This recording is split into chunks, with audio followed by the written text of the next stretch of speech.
Hi, my name is Juan Concha. I'm the Vice President of Operations here. We're a third-party distribution warehouse. We do a lot of shipping and receiving out of this building. And 3PL has helped us to improve our shipping by implementing a scan pack system. It enabled us to create an assembly line to increase our speed, our productivity, and our efficiency. What he's going to do is he's scanning the packing slip that brings up the order. On the top of the screen it has what needs to be picked, and as he scans things, it goes from the top of the screen to the bottom of the screen, all with the web-based system, so really rapid. It verifies that everything's there, or else it will not print the label. It automatically prints out the label.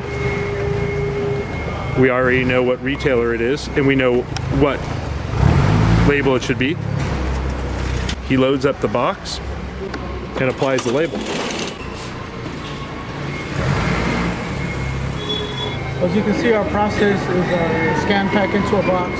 At our peak, or at our high point during the month, we're averaging about 70,000 units a day in scan packing.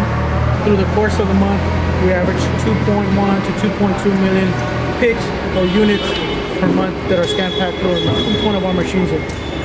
The scan pack, while it's going in through the 3PL system, it's verifying that the contents should be part of that order, guaranteeing us 100% accuracy on every order.